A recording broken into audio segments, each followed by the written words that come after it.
বিসমিল্লাহির রহমানির রহিম। সূরা ইয়াসিনে এক কাঠমিস্ত্রির ঘটনা। এই ঘটনা বিশ্বে হযরত ঈসা আলাইহিস সালামের আগমনেরও আগের। সিরিয়ার আন্তাকিয়ার শহরতলিতে বাস করতেন একজন কাঠমিস্ত্রি। তার নাম হাবিব ইবনে ইসমাইল। ইসলামের ইতিহাসে তিনি হাবিব নাজ্জার অর্থাৎ কাঠমিস্ত্রি হাবিব নামে পরিচিত।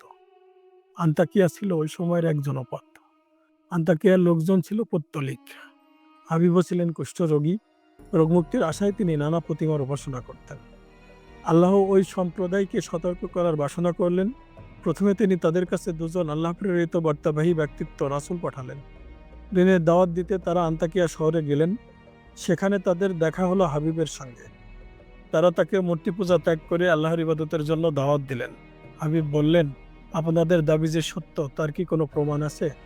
তারা বললেন, আছে। হাবিব তার কুষ্ঠরোগের কথা উল্লেখ করে বললেন, আপনারা কি আমার এই ব্যাধি দূর করে দিতে পারবেন? তারা বললেন, হ্যাঁ। আমরা আমাদের রবের কাছে দোয়া করব, তিনি তোমাকে রোগমুক্ত করবেন। হাবিব কথা শুনে অবাক হয়ে বললেন, আমি সারা জীবন দেবদেবীর প্রার্থনা করলাম, কিন্তু কোনো উপকার পেলাম না। অথচ আপনাদের রব কিভাবে আমার কঠিন অবস্থা পাল্টে দেবেন? রাসূলদের দোয়ায় আল্লাহ হাবিবকে সুস্থ করলেন। তার ঈমান দৃঢ় হলো। আল্লাহ এই দুই প্রতিনিধি আন্তাকিয়াবাসীদের সঠিক পথের দাওয়াত দিতে থাকলেন। কিন্তু তারা তাদের দুজনকে মিথ্যাবাদী বলে আখ্যা দিল। তাদের শক্তি বাড়ানোর উদ্দেশ্যে আল্লাহ আরেকজন রাসূল পাঠালেন। কিন্তু তাদের উপদেশের জবাবে জনপদবাসীরা তাদের মিথ্যুক বলেই অপবাদ দিতে থাকলো। কোরআনে আছে, ওরা বলল, তোমরা তো আমাদেরই মতো মানুষ। করুণাময় আসলে কিছুই অবতীর্ণ করেননি, তোমরা কেবলই মিথ্যা বলছো। সূরা ইয়াসিন আয়াত 15। তাদের রূঢ় কথাবার্তা শুনে কষ্ট পেলেও প্রতিনিধিরা দিনের দাওয়াত চালিয়েই গেলেন। তারা বললেন, আমাদের প্রতিপালকের শপথ, আমরা অবশ্যই তোমাদের কাছে প্রেরিত হয়েছি। স্পষ্টভাবে প্রচার করাই আমাদের দায়িত্ব। সূরা ইয়াসিন আয়াত 16-17।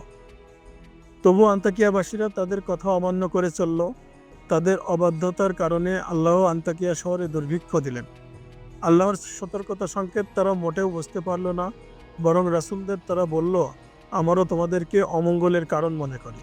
যদি তোমরা বিরত না হও, তোমাদেরকে অবশ্যই আমরা পাথর মেরে হত্যা করব ও নিদারুণ শাস্তি দেব। সূরা ইয়াসিন আয়াত 18। একসময় তারা রাসূলদের হত্যা করার কথা ভাবল। এই চক্রান্তের খবর শুনতেই হাবিব নাজ্জার তাদের কাছে ছুটে এলেন। তার সম্প্রদায়ের লোকদের অনেক বোঝানোর চেষ্টা করলেন, অথচ তারা তার কথায় মোটেই কান দিল না। কোরআনে আছে, তারা বলল, এ কি, এজন্য যে আমরা তোমাদেরকে উপদেশ দিচ্ছি? তোমাদের অমঙ্গল তোমাদেরই, আসলে তোমরা এক সীমা লঙ্ঘনকারী সম্প্রদায়। সূরা ইয়াসিন আয়াত 19। কোরআনে আরও আছে, শহরের এক প্রান্ত থেকে একজন ছুটে এসে বলল, হে আমার সম্প্রদায়, রাসূলের অনুসরণ করো তাদের, যারা তোমাদের কাছে কোনো প্রতিদান চায় না। আর যারা সৎপথ পেয়েছে, তিনি আমাকে সৃষ্টি করেছেন ও যার কাছে তোমরা ফিরে যাবে। আমি তার উপাসনা করব না কেন? আমি কি তার পরিবর্তে অন্য উপাস্য গ্রহণ করব? করুণাময় আল্লাহ আমাকে ক্ষতিগ্রস্ত করতে চাইলে ওদের সুপারিশ আমার কোনো কাজে আসবে না, আর ওরা আমাকে উদ্ধার করতেও পারবে না। এমন করলে আমি অবশ্যই স্পষ্ট বিভ্রান্তিতে পড়ব। আমি তোমাদের প্রতিপালকের ওপর বিশ্বাস রাখি, তাই তোমরা আমার কথা শোনো। সূরা ইয়াসিন আয়াত 20-25।